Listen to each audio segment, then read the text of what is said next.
I'm Alpha Fujoshi Green Tea Gal, aka the BL Watcher, and your guide through anime's dude-friendly thirst traps. And for now, until the multiverse collapses into the single horniest timeline, I'm gonna give a quick and dirty rundown of the BL hopefuls airing next in every season. Each handpicked morsel tailored specifically to your refined palate. Let's dig in.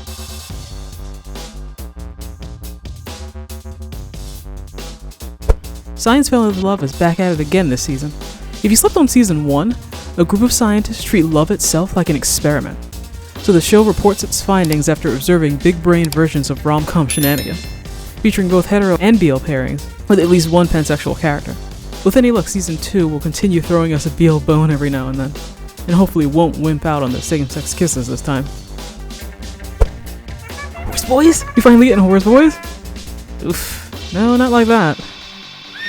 He was fun, but no. No, but I will check back on him later. Ew, no, get out of here. There we go. Fanfare of Adolescence is an anime original about 3 fancy boys who enroll in a prestigious and highly competitive horse racing academy. Yushun and Amane all come from very different backgrounds, but each has his heart set on being the very best because shonen. 2 of the boys in particular already seem very chummy. The whole setup gives me Song of the Wind and Trees vibes, and I'm here for it. If I have to say ooh soccer tonks every season, the words will lose all meaning. Wall JK, tonks are life. So Aoyoshi's got a bit of a Haikyuu meets Days setup and stars Ashito, a hot-blooded, dark-haired, loud shonen with tons of potential and stars in his eyes. But after catching a fat L in public, his chances of advancement in the sport are slim. That is until Senpai notices him. I'm recommending this for all the usual reasons: 90% male cast, one-sided love, and the male MC being lured to his favorite activity by a cute guy. A lot of that going around this year.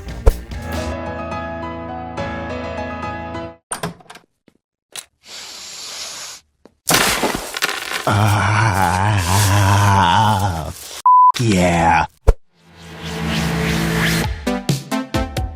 Okay, y'all already know I feel some type of way about anime dancing their hearts out.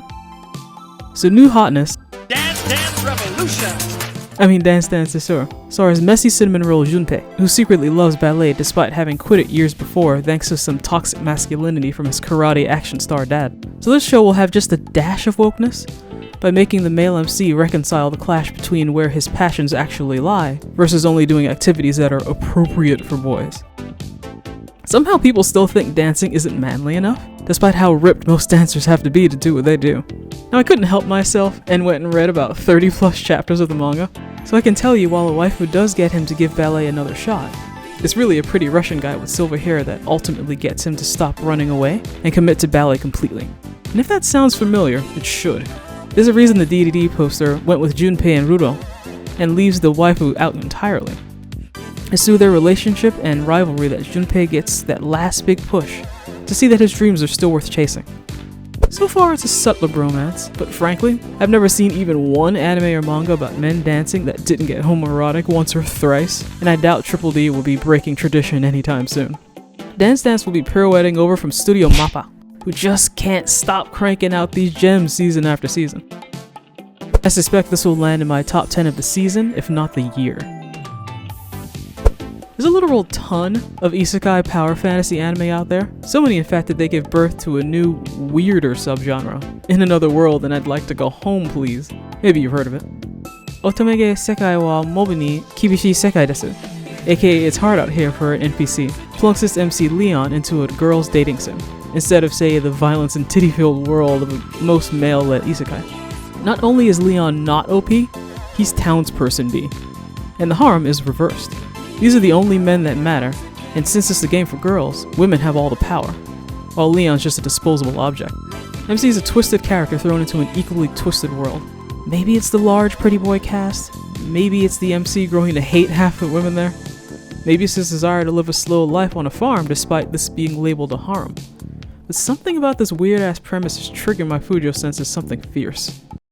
Tommy's got the spotlight!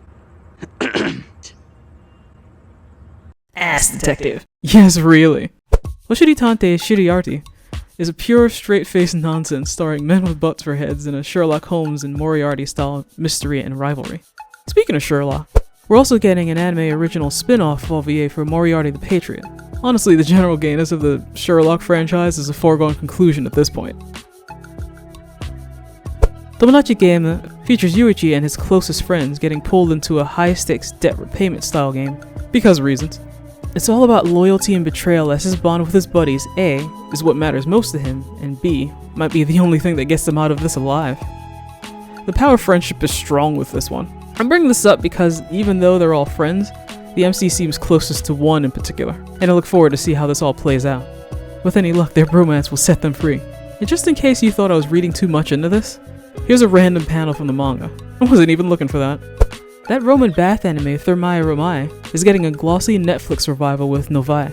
If you're unfamiliar with all the other versions of this story, a man from ancient Rome gets isekai to modern-day Japan, and every time he visits, he sees some new innovation in the spa game and takes it back to improve Roman bath amenities and overall health. Basically hot water, time travel, Japan? Profit. These Roman bath anime tend to be more vaguely homoerotic than BL, as 50% of the screen time is just naked dudes doing naked dude shit. Though it's not really up to me to decide what other people consider fan service, but that wouldn't be me if I didn't bring it to your attention. So Shadowverse is back with a spin-off, Shadowverse Flame. Now I already have an entire romantic subtext episode planned for the first Shadowverse series, so if you slept on it, basically Hiro gets pulled into the dazzling world of card games and monster holograms when he meets posh kudere Lucia, and pretty much chases his plums for the rest of the show. This new series will be set in Shadowverse College and centered around light. Flame looks like it's taking a lot of cues from the first series, even down to the MC's incredibly similar character designs. Let's hope that includes Season 1's somewhat overt BL subtext. I've seen a lot of these card game anime for a reason. You've got your Card Fight Vanguards, your Yu-Gi-Ohs, your Battle Spiritus, and every one of them is 90% dudes and can get romantic at the drop of a hat. I doubt Shadowverse Flaming will be breaking tradition anytime soon. Heroin taru mono, yaoi heroin to naisho no oshikoto didn't immediately sound like the kind of show that should make this list, but the Ikemen idols in the trailer came in with a clutch for the win. This is basically a glossy slice of life anime about how all these students' extracurricular lives intertwine.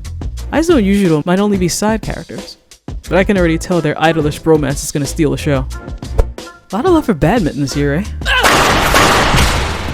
Love All Plays seems like a surprisingly earnest shonenist shonen anime that's gonna mine a lot of its runtime from boys-only friendships on and off the court, as the MC plays for the pure, unadulterated love of the game. And last but never least, Tiger and Bunny. Now I've somehow managed to sleep on this series despite having hard dojins of it. But I'm well aware of the extremely shippable nature of Barnaby and Kotetsu's partnership, and the presence of full nip in the movies. Combined with the fact that this is coming from boy love loving Netflix, there's no reason not to check this out. Anyway, that is it for me. Which of these are you most looking forward to? Let me know in the comments below, like, share, and subscribe, and feel free to check out BL-laden content on this and the sister channel. Thanks for watching, and please enjoy another tasteless endplay. Bye for now.